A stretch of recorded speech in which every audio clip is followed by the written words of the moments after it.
for any year, any time of the year, because vision and casting vision is not just for the new year.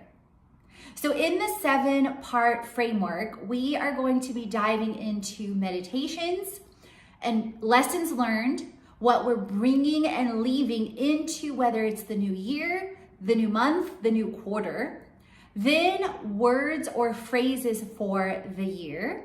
Beyond that, we'll be getting into my custom vision framework that aligns to 7 steps to success.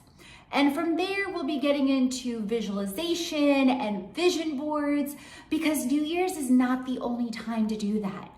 And then I'll be sharing as we go some supportive materials, what I use, what's really helped me to help you really get a lot of value from this video and from this series. I'm Katrina Julia. I'm a lifestyle entrepreneur and transformation coach, and I've traveled to over 36 countries as of this recording. And I love helping people create and scale what they love. I've worked in 7+ industries. I am a creator and CEO of an all-in-one lifestyle brand, here to help you create it. Who else is like me? I found this shirt, you guys, or this sweatshirt. Yes, I'm cold, me 24/7. If it drops below 70, that is me 100% of the time now. So let's get into lessons learned. So whether you are doing this activity for the prior year or the prior month or the prior quarter, it is so important to reflect on what you learned along the way. So for example, in 2022, I learned massively, like as I came back and was restabilizing and having a home in one place and having a home base, there was different things that came up on me not necessarily feeling safe, stable, or secure, that I didn't realize I was revisiting from the pandemic before I went to go travel full time. So in those moments, I recognized from about June, but really in the fall of 2022, where I would allow myself to be discouraged or in despair or depressed or anxious, and, in a sense, sometimes numb out. And what that looked like sometimes was like taking a day that's for some may look like self-love, and in those moments, maybe it was, but also giving myself the grace, whether I was listening to positive messages or sermons, or whether I was watching movies. But then in December, I said, okay, Katrina, you get to start shifting out of this, and how can you counter these, feelings, these emotions? How can you shift them to self-love? How can you heal them? And one of the things was, increasing self-love in different ways, whether that was journaling, a walk outside, but beyond that, it was also deciding to do a different action. Like I had never felt like that before 2020 and or those periods in the fall of 2022. So then I started realizing, wait a minute, when you're on your womanly time, when you were traveling, you would still travel sometimes. So get out and do stuff, and don't allow yourself to accept that that's, the norm or how you feel, right? And so I also didn't wait for the new year to jump in, to start living out my phrase, like I am divinely disciplined. I started that in December.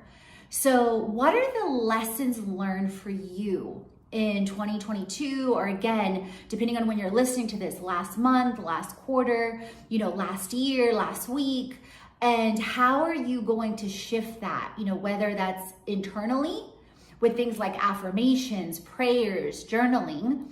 I went floating yesterday in Atlanta, and no, not floating on a river, but floating in a tank for an hour in basically a suspended state in an area in a tank that's full of dense salt, way beyond your typical Epsom salt that you put in the bath.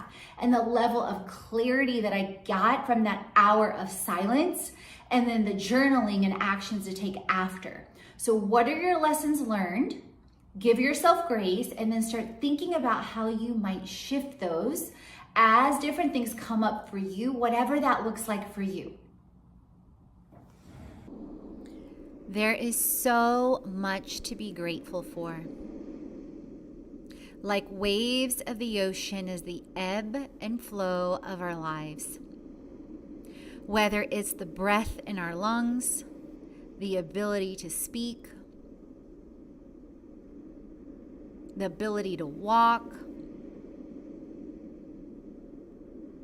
aspects of our health,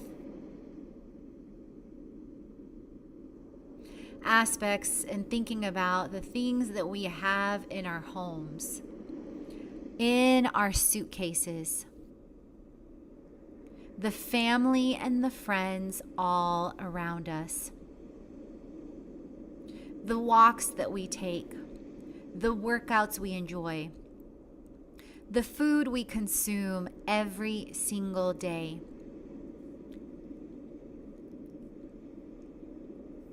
the water that we're able to enjoy, whether it's bathing, whether it's drinking, whatever it is, in whatever form we have it. The sunshine above our heads. The ability to turn pain into purpose. The passions we pursue. The purpose we live. The careers we have. The family and friends we have. The small yet profound blessings all around us. I invite you to write a list of 100 things you are grateful for.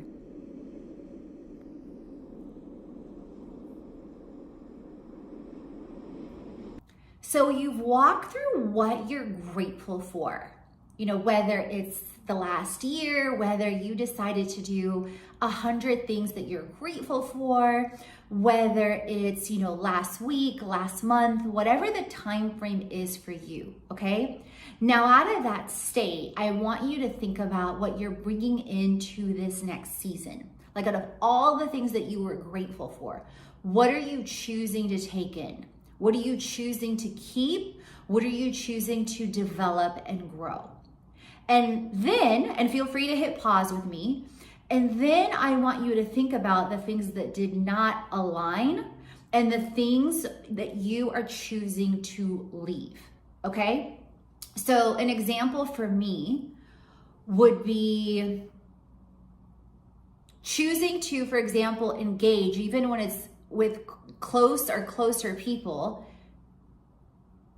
when perhaps the situation or the circumstance or the communication between those people is not on the same plane. Meaning, you can see whether you yourself or me, myself, or others are spiraling in a negative state. So it doesn't matter.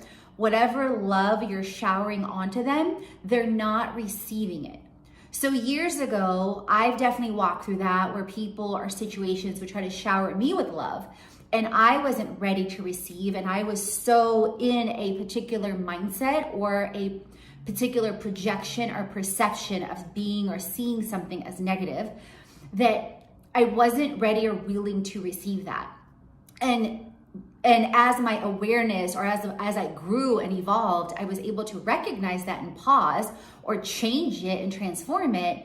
And in some situations recently, I saw when others are in that state too, that sometimes the best thing you can do is love, agree to disagree, and really not engage because the communication is not aligned and or people won't see things a certain way, or if the reactions are solely out of defense, even when you're giving love and not even trying to entice or engage, defensiveness, like you're not, reacting, you don't have an attitude, but the person's perceiving it like that, then, that's where boundaries come in different ways. It's choosing maybe to communicate in different ways. It's choosing maybe to communicate less. It's choosing sometimes to shift the approach or love from a distance, whatever that is. So that's just one of the examples. Another example that I'm sure many of you will relate is I am not inviting or allowing or accepting scarcity, lack, or despair into my future. So I'm very, very aware, because I've taken a bold stance and standing firm in faith, that when those things come up, it's like, okay, where or how do I get to change my mind here? Where or how do I get to transition this? Whether it's an internal state with affirmations or prayer or journaling, whether it is an action to counter that and shift, those neural pathways, or whether it's both, because inevitably it ends up being both, but sometimes in the moment it's the one thing, right?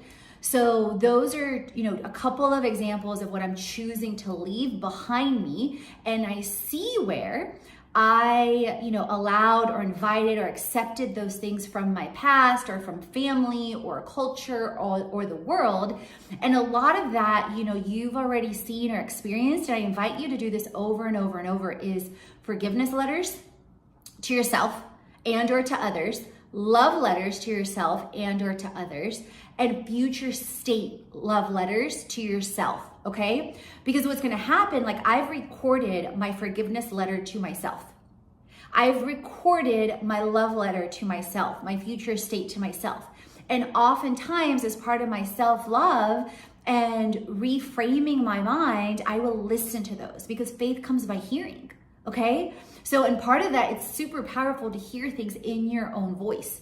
That's why you hear people say your prayers out loud, say your affirmations out loud, say your vision out loud, right? So what is that for you on what you're bringing and or leaving?